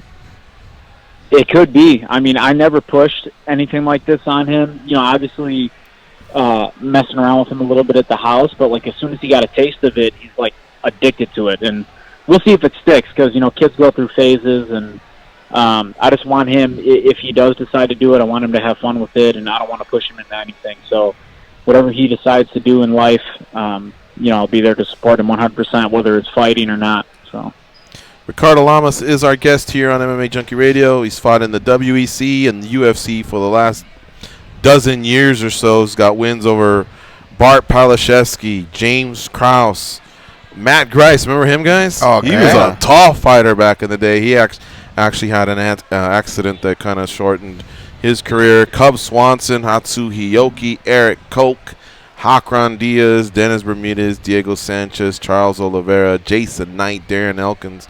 Holy cow, it's been fun to follow Rick through this journey of his. Let me turn it over to the fight analyst, Dan Tom. Dan, what do you have for Ricardo Lamas? I'm glad you named off those fights, because really you don't have to go back a dozen. You just go back 9 years and to current.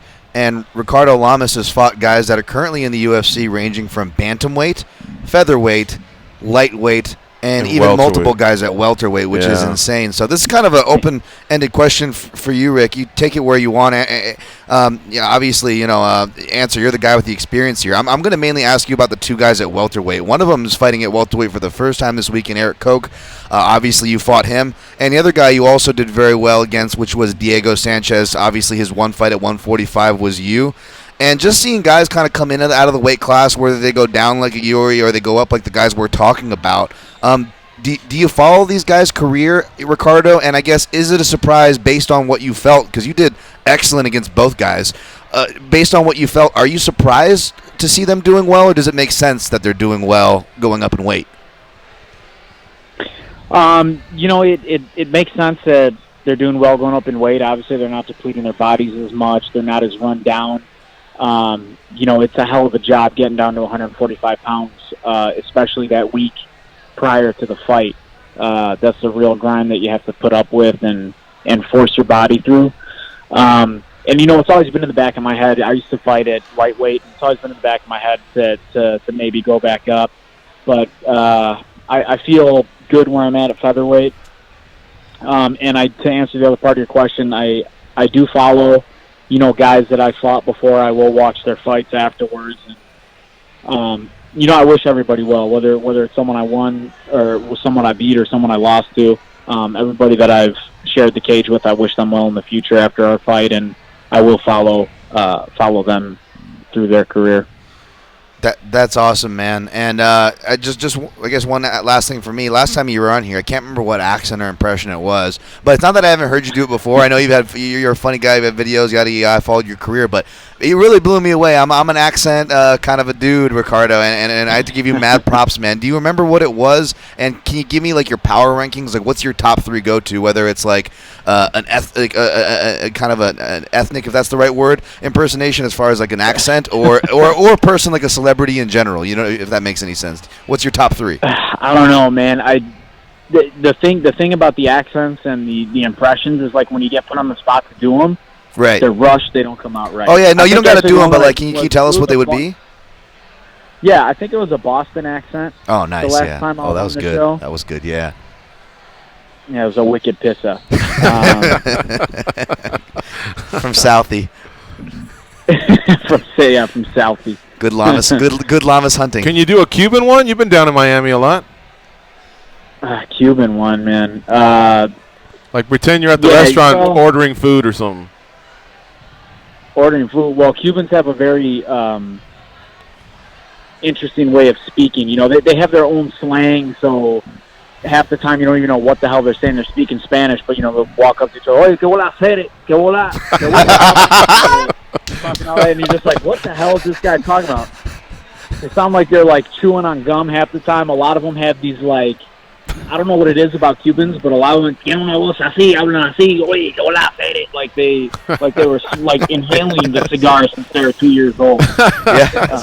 So their voices sound all messed up. Yeah, I dated a Cuban girl, and the grandpa could barely get a couple cigar-ridden words out of his mouth before I heard chinito, followed by a bunch of laughs. So, but it was like essentially the first part sounded exactly like that, though, Ricardo. So that was spot on, man. What's funny is, have you guys ever heard? Are you Asian or what? Yeah, I'm half Asian, man. I'm okay, that's why they call you chinito. Yeah. Joey Diaz does a good impersonation of the guys that are cornering Yoel or Masvidal. He's like, "Mándale un codazo," you know, or something like that. Yeah. But he gets really into it. Sácale la mierda, un codazo ese, mate. Métele un codazo en el culo, aceite, dale. That is funny. Hey, real quick, since all three of you, we followed Ricardo. Ricardo obviously fought one of these. I want to give you guys a quick pop quiz. Oh, okay. Dan had that interesting take about fighters that have fought Ricardo all the way from bantamweight up to welterweight. Mm-hmm. Technically, he fought a middleweight, or someone who's dabbled with middleweight. Do you guys know who? Oh, yeah. This goes for Ricardo, too. I might stump Ricardo. Yeah. So you kind of know. I Hold on to the it. name, I think so. How about you? Was it James Krause? I'll have to check if it was him, but I know he's fought at welterweight. How about you guys? Welterweight, I can't think. He did fight somebody who fought once at middleweight. You're gonna slap yourself. Yeah. Fought more than once, kind of. In a way. No. Who? Well, isn't it Diego Sanchez? It is, yeah. On the Ultimate Fighter, that was the middleweight division. Him and Kenny Florian. Remember, they fought in the finale. That was their middleweight fight. So Kenny could brag that he fought as a middleweight, lightweight, featherweight. I don't know if he ever fought as a welterweight, but I think he did. Yeah. Johnny Brenneman might kind of be able to come close. There was a point where Johnny Brenneman was fighting at 155 while Anthony Johnson was at 205. Charlie Brenneman. Charlie Brenneman. But the guy who I think wins that category, Ricardo, also almost fought, or at least was scheduled to fight, and that's BJ Penn. I think that's the only person that really can hold. You know, you can. He's fought light heavyweight. Machida. Light heavyweight. So he's got guys that Renzo Gracie ended up fighting in the UFC. He fought him outside of it, granted, but and Ricardo was scheduled to fight him too. Yeah, that's true. All right, my man. Well, it's great catching up with you. It sounds like you're definitely in good spirits. The jaw's, on the physical side, is going to be stronger than ever, and that's coming along as well. So you let us know when you get that next fight booking, and we'd love to have you on, preview it just like we always do. And, of course, the invite's always there. If you're in Vegas to corner a teammate or out here on vacation, let us know. We'll go get some Peruvian food. Definitely, man. I'm always down for that. Thank you guys very much for having me on again.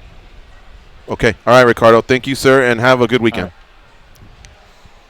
Didn't sound like there was more to his last sentence. A little bit, yeah. Yeah. It's like he started the subject, but he didn't get to the predicate. Someone tapped him on the shoulder, I think. It could be, yeah. So someone walked by with a plate of food, and you're in mid-sentence, and you trail off. My God. Either that or like you're double parked, and it's like, Do you listen to the Dan Le Batard show? Sometimes. You know Stu Gatz? Yeah. He has his own podcast. It's called Stupidity. He had a guest on, and he ordered a Parmesan chicken sandwich because he was home alone, and it was going to be delivered later after the interview, but the interview was late. So the guy rang the doorbell during his interview, and he was the only one. He didn't know what to do, so he asked a question that he thought would get a long answer, so that he dropped his mic, went, paid for the sandwich. Which is exactly what I would have done. He said he thinks he ended up tipping him $20 because he just didn't have the exact change, but he had to get back in time before the guy finished talking. And right when he came back, he said he could hear the guy going, Stu, are you there? That's funny. That's great. All right, we're going to take a quick break. You're listening to MMA Junkie Radio on Fight Nation Channel 156. When we come back, we'll keep marching through this UFC 240 card, which takes place tomorrow night.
Both iPhone and Android carry a feature to make their show more enjoyable. It's called the mute button. Here are those two numbnuts, Gorgeous George and Goes.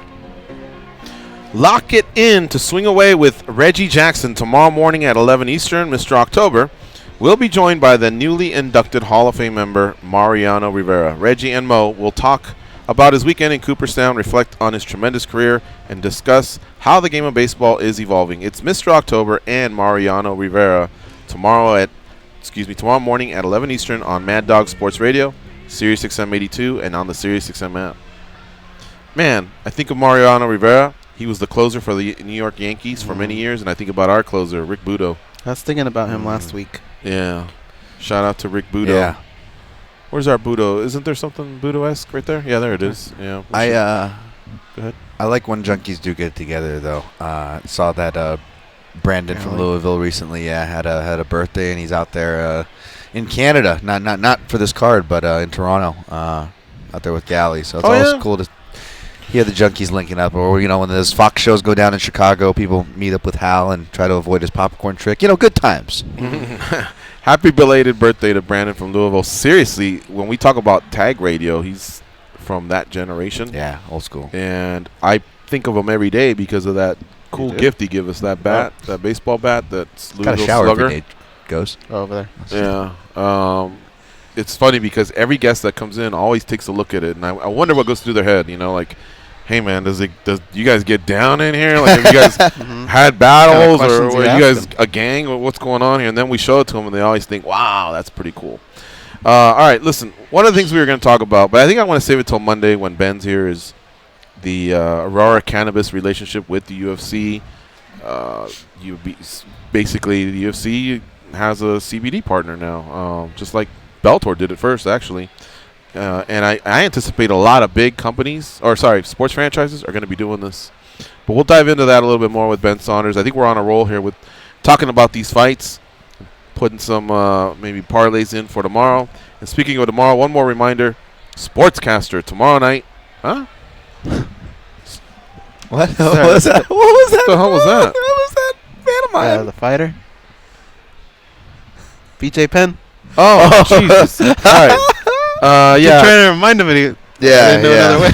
You're on video, right? I didn't do it that. I barely. Just you borrow my pen and write that down. All right. Where the fuck were we? Sportscaster. Tomorrow night, 10 p.m. Eastern, 7 p.m. Pacific. Goes and I will be doing a UFC 240 watch along. So as you're watching the fights, watch them along with us. We'll be reacting at the same time. And if you don't choose to get it, and I wouldn't blame anyone, I got to keep it real, this isn't the most stacked card, then guess what? We can basically call the fights for you. It's kind of like old school when you would just listen to a sporting event via the radio. That's us. Sportscaster.com/MMA Junkie. You guys read the story, I didn't, so I'll let you guys take it from here. Tell me about BJ Penn. He's fighting Nick Lentz, right? He's back the event, the date, anything? No. Okay. I just, it was within the same interview. Apparently, it came from shouts to my man Aaron Broadstead over at TSN. He fires off a whole bunch at Dana, kind of like those old school aerial ones we got to get used to get back in the day.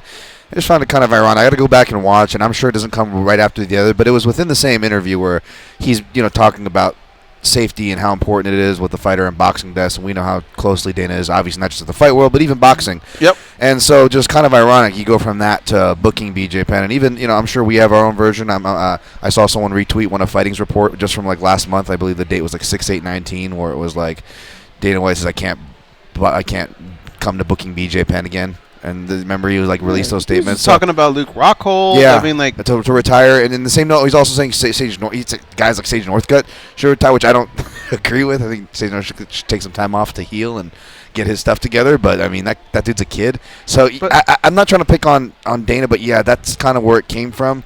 And I think just all the hypocrisy, everybody's kind of reacting right now on Twitter from what I'm seeing. I definitely tweeted my own reaction with the MMA Junkie link, but yeah, it's shocking for the fact that he just probably doesn't need to be in a cage right now. Yeah. But it's also shocking because of the things going on in his personal life. There's so many reasons for him not to be fighting, and here he is again. But you're right.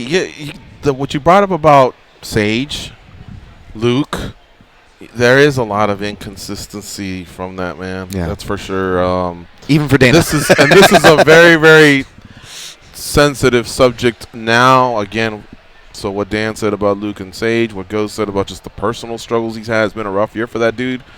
But more than anything, we are literally less than a week removed from 2 fighters dying in the boxing ring. I know you all know about the Russian who passed away, but there was another kid, an Argentinian, right? I don't know where he was from. Yeah, South Hispanic, America, yeah. And so there's 2 boxers that have passed away tragically. Our thoughts and prayers with their family and friends and teammates and coaches. I read Kevin Ioli, who follows MMA and boxing. He's covered boxing for a long time, and he said he actually tweeted, "I don't know how much longer I can do this." So that one really, really hit him hard. I've yet to go in and read that article just to see what he's thinking, and I'm sure that's just a certain reaction. But Marcos Villegas, another good friend of the show, he too was pretty brokenhearted, man, to see that. I didn't even. Maybe I'm getting older, guys. I don't know about you. You weigh in on this because we've seen enough combat to where, yeah, you guys have seen more than me, but it's splitting hairs at that point. But we've seen enough to where I think we can speak, or at least maybe you guys can either check me or co-sign, I guess. I know it's the age of sharing things, and it's so easy to find things, and we've already even people like myself who hasn't went and looked up suicide videos or stuff, we probably have seen stuff like that just by nature by now from being around the internet since its inception. That said, guys, in the sharing, ultra sharing, and it's good to be reminded and take the silver lining out of these very tragic situations. I kind of was upset with people, even prominent people, just kind of sharing those clips a bit too much, in my opinion, of showing these guys in their last moments. And I know some people. I know some people. They may be in prominent positions to let people know, but I feel like you also have much more of a responsibility, especially when a lot of people are coming at HBO, which is even more of a gray line. And I'm not an authority, guys. I'm not presuming to have the right answer. I'm just giving my opinion. But I see a lot of people coming at HBO in production for filming it and putting it out there. Maybe after the fact, if they're continuing to put it out, that's definitely bad taste and and whatnot. But like, I just I don't know. I mean, and don't get me wrong. I don't want to sound No. I don't want to sound like a hypocrite because I'm sure things can be thrown our way too, and I'm not even trying to get there split hairs, guys. But I guess what I'm trying to say is that seeing these things bother me more, and I think it's important to talk about them. And I'm more than happy to talk about it on the show, as are you guys. You guys have never shied away from the important subjects. But as far as putting it out there, I don't feel good about that. I couldn't watch it. It really bummed me out. You're talking guys. about the clip with his trainer, Buddy McGirt. That one, but stop, or was there other stuff? You know which one actually hit me over? It was by the time the second one. Maybe because it was a pour-over effect because of the first one, George. So I'm sure that had to do with it. But I'm actually more specifically talking about the second one. I saw people posting that where it shows the guy getting his hand raised, and when the ref was raising one hand, and that's when the other guy started really going offline and couldn't hold himself up, and eventually went and died. And people were sharing that clip, and I'm like, come on. And it was after, and to be honest, I mean, it's not. It was not a big deal or whatever, but like it was I think Ariel posted that one. I'm not coming to Ariel again. He's a person of authority as far as like media goes, obviously. But I was like, man, I was just seeing that stuff all over my timeline, and I felt like some people were maybe sharing it a bit too much, and I don't know what you guys think about that. Not a crime. I'm not calling anybody out. That's why I said it, because it's not a malicious thing. I'm not mad at anybody, but it's how it makes me feel now. I'm like, I don't have a problem with you voicing it, honestly, and I don't think you should feel that way. What I've come to find out is we're just, whether it's you and I, whether it's you and Ariel, whether it's me and Ariel, whether it's me and Go, we're just not always going to agree. Right. But as long as we respect each other's opinion, you know what I mean? And totally, yeah. And that goes for a lot of things that I read, online. Like right now, I'm just on the YouTube chat, and I'm seeing like friendly messages and then other messages. And I was going to tell Farah, don't worry about the haters. Remember Kevin Lee? He got it from a movie. He said, if you ain't got haters, you ain't popping. But and again, not coming again. If anything, I was saying I'm probably the one that's being overly sensitive here, I guess. But when you said about Kevin, and that guy's actually like been there ringside for these things, I don't know. I don't know these fighters. I'm just Joe Schmo who just watched it on my Twitter feed, and it's bothering me. I can only imagine how a guy like Kevin feels. Yeah. Do you remember? Real quick, shout out to Alex Killmonger on YouTube. He says $20 on Max. Any takers? I just feel like betting. It's just that I don't know this guy. So what's going to happen is if he wins, I'll send him the 20. If I lose, I don't know if I'll get the 20. But I would take you on, Alex, if you were here. I'd shake your hand. That sounds like fun. I like Max, but I just like betting too. Shout out to Leo Dervishage. He says, Junkies. Shout out to Juliet Staff, smiley face. Hey. Kyle Mungari. He's writing ZZZZZZZ. So we must have either we put him to sleep or maybe he's watching a porno of himself. California Love. Hey, Junkies. At Max El Kukui Holloway. Yo. And then last one at Abandoned Reality on YouTube. Says it's okay to be a fan of a player and not a specific team. He's probably talking about Farah, who was a fan of Steve Nash. So, anyway, Goes, what were you going to say? I think it was, I want to say it was on the undercard of a Julio Cesar Chavez fight, and I want to say maybe Frankie Randall. But somebody had passed away on He's that actually the one. first one that gave him a loss, right? Frankie Randall, I think he's the first one to give. Well, technically, yeah. But I remember that was just, I was way younger back then, and I just remember thinking that was kind of a wake-up call because that kid took a lot of shots. I mean, a lot. And when they stopped it, I think the card hadn't even finished, and he had already passed away. But that one was tough to watch. Or even Bret Hart's brother, Owen. Yeah. Yeah, that was something that happened as the show went along. I remember that. Oh, yeah, Jim going Ross down. just recently did a podcast About where he that. talked about that for like I want to go back and more than 3 hours, I think, and it was really tough for him to do, but they went at it from so many different angles that it really was a good listen. Well, for us that were around, and I wasn't even, I mean, I don't know how hardcore I was back then. I was more making fun of my friends, but all my friends watched it, so I had no choice but to kind of follow along. And but that was just piqued their interest. There wasn't a YouTube. There weren't podcasts listened to for Inside or Insight. The production went black. People weren't posting clips. You didn't have nowhere to post the clips, right? So it's kind of this dark thing unless you were like a super insider person who probably then had to like talk to people and find out years later. That's super cool. You reminded me of that. I got to go back and check that out. It was a good one. I wound up listening to it. You'll like it. Yeah, okay. Yeah. Definitely. All right. We have a few minutes here. We'll do this. But, Goes, I got to tell you, I'm watching the screen, and I think you gave me this shirt. A, it's making me look thin, and B, it looks good. It's popping, man. It pops, yeah. I noticed the that too when I was on the UNLV, stream. it's Yeah. like the right size lettering. I noticed that too when So thank you again. Looks Welcome. good. We'll have to- I still think you should wear more of those Hawaiian shirts, though. They made you look good as well. They were thinning, but more important, they made you look good. And I could do the Utah, get me two. I could do that. Eat some meatball sandwiches. Yes, baby. All right, let's rush through a couple of these. Yep. OAM versus Armin. Sorry, that guy. I'm glad you said that. Saryukin's minus 200 on this sheet, but I got him at minus 170 on online books. If he's minus 170 or lower, play him. OAM is one of the most popular dogs, and I hate to go against him because I like the guy. He's one of the few fighters who follow me. He's a test. He's a gatekeeper, If you hear me, OAM, I'm sorry, but grinding Canadian. This Saryukin guy is the real deal. It just doesn't make sense for most people. Like, he has only had one UFC fight. It was a loss. Now he's coming onto a main card against a proven guy in Canada, and you're putting a minus number next to him. Like, it makes no sense in that realm. So a lot of people were betting just because of that.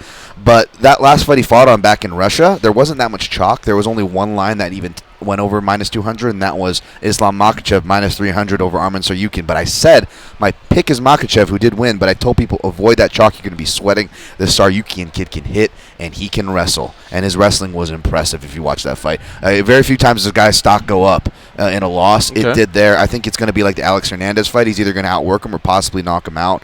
Not sure why. I'm fading the public here.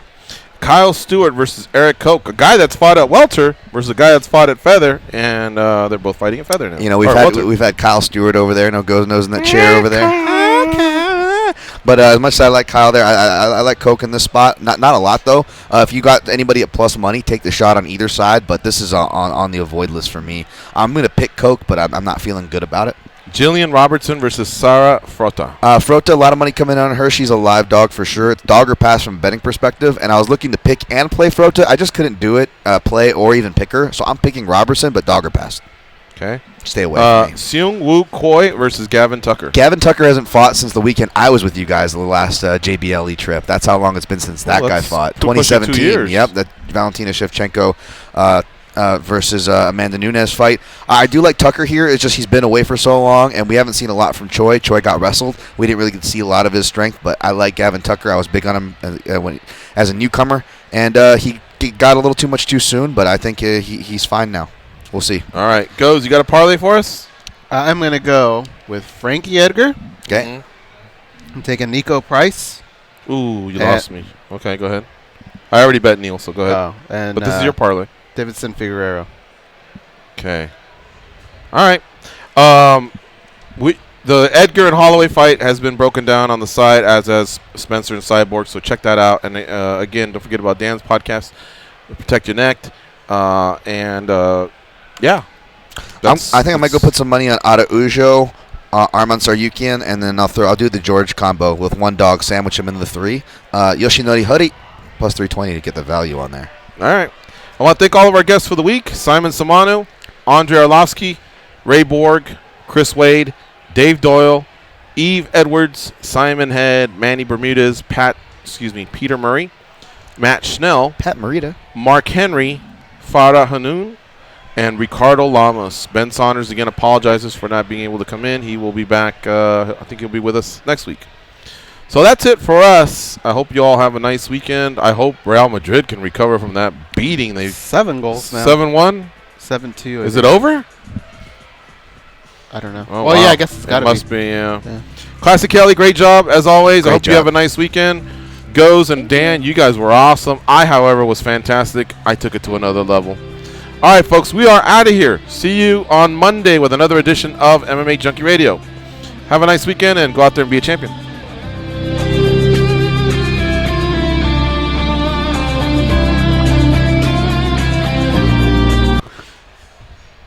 All right, guys. Good job. All right. Thank you. I will send you the notes.